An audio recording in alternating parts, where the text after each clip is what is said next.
G'day, this is my 6th match. I'm playing Eunice Uxel, and I'm playing White Weenie, and Eunice is playing Pillow Fort. I'm co-commentating with Sam Loy, G'day. our fellow Sneak and Show member. We'll get into the deck text first. So this is Eunice's deck. Pillow Fort is what I call it. Based around Moat, which is the fort part of the name. Yeah, remote control. Yeah. Almost. And it's so slow that you need a pillow because it puts you to sleep. Yeah, no doubt. So Eunice is running lots of Wrath of Gods. He's got all 3, I believe. Where are the sorceries? Day of Judgment, Supreme Verdict, Wrath of God. And therefore he's not playing any creatures that he's going to sweep himself. The creatures he is playing are good with Moat. So you still get some value. Like Elspeth can jump the Moat. Gideon Dura can still use his his Everyone Attack Me ability and his Destroy ability. Snapcaster Mage, you still get the flashback. Yeah, Trigger Mage still finds Sensei's Divining Top. And V-Click flies. V-Click flies. And Defense to get you bounce. Defense against the bounce, and Wall of Omens still draws your card, so it's sort of irrelevant. Yeah. Alright, other than that, he's got plenty of counter spells. Some good value, just quality cards. Bit of card draw. Yeah, got some refill with Sphinx's Revelation and Thirst for Knowledge. Yeah, Thirst for Knowledge as well. Obviously, he's got quite a bit of library manipulation in Ponder, Preordain, and Sensei's Divining Top. Yep. These fellas down here. Brainstorm as well. And I believe he's playing 7 fetch lands to shuffle with his Brainstorm and Jace and Sensei's Top. Classic blues package. Nice little Riptide Laboratory to bounce the wizards. Yeah, you got to get your wizard value in somehow. Yeah, no back to basics, so he doesn't mind doing that. And Caracas gets plenty of wizard value too, actually. Pretty sweet wizard value. I think everything, like the 4 creatures that aren't the Wall of Omens, are all wizards. So it's interesting how Caracas probably bounces more legends these days than it did when it was 0 points. Yeah. Well, I mean, I think you're more likely to put it in your own deck to bounce your own Vending and Clique and stuff and your Inventor than you were before. Yeah. And people are less likely to play, more likely to play legends these days because it is pointed. Yeah. Alright, so let's move on to his sideboard. True Nurse is on the board, which is interesting. I suppose he plays Moat and Wrath. So yeah, I mean it's got some logic to it. I tend to think that card is strong enough that you would play it in the main deck anyway, but because it is an individual mode of its own. Yeah. So it's, it is really. Yeah. It's really good to have when you don't have your Moat draws. Yeah. Which would convince me to play it, but there's definitely some strong logic to playing it inside. Yeah, totally. And Termus is another Wrath. I wonder why it doesn't main deck that one. Yeah, it's possible that it's slightly less mana efficient than the other ones, I guess. Yeah. Although it is quite good with Sensei's Divining Top, so I guess you just can't play everything in the main. He's got Mystical Tutor to put it on top, which is nice. Pretty busted. Yeah, no personal tutor. He's not playing any of the other miracles, I don't think. Alright, so against aggro, he's got Baneslayer. Decree of Justice? No, that's against control. With the cycling. But it is a sweet card. It's a fucking sweet card. You don't see that very often in Highlander. And True Name would be against aggro, obviously. Threats Disloyalty. Yeah, it's very strong entry. And card. Control Magics are pretty interesting in Highlander.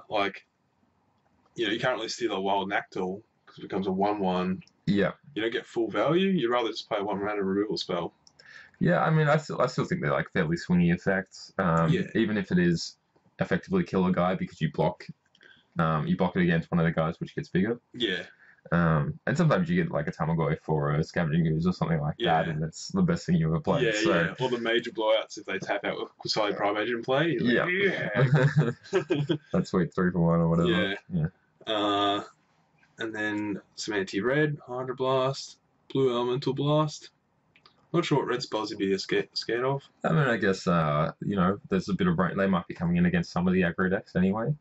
To deal with some of the reach and, pseudo removal spells. Yeah. He's obviously got quite a bit of protection against red decks, so he's got circle protection red as well. Yeah. So it's obviously something that's bothered him. Yeah. Enough to commit some sideboard spaces too. Yeah, burnt to the face. Yeah. Yeah. Wish we could have dual mouse so we could both mouse over and just confuse everyone. Yeah. I don't know. I think we might turn some people's eyes inside out looking at both. But yeah, I suppose I could touchpad. And you do that. We'll just fight over it. Yeah. Twitch blade deck. Yeah. All right, that's Eunice's deck. Let's go on to my deck, which is White Weenie. It's almost my original Highlander deck, I believe. Yeah, it's pretty sweet. I know I've played against it a few times. Yeah, it's coming back into my favour. Can't really pinpoint why. It went out of favour because Zoo got so good on all the 3 and 4 colour good stuff decks. My Armageddons were ineffective against their elves, and all their dudes were better than mine. Yeah, I think now though that we've got a bit of a shake-up in the format, it's a good time to return to just like one of these straightforward, simple, efficient decks. Yeah. It's obviously, quite a fast clock. So. Yeah, and there's actually got a few evasion guys against True Name, which the other aggro decks don't have.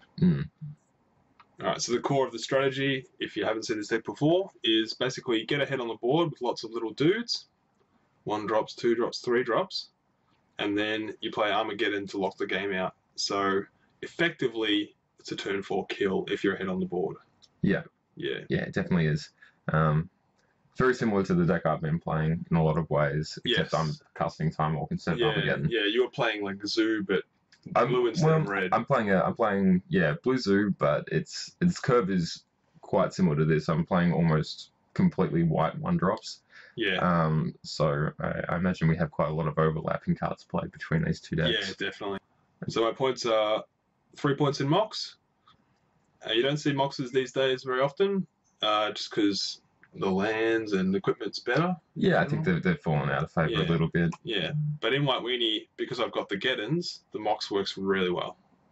And I'm 1 colour, so you don't get those awkward, like, Mox, Pearl, Strangaroo, Geist draws. Yeah, exactly. Yeah.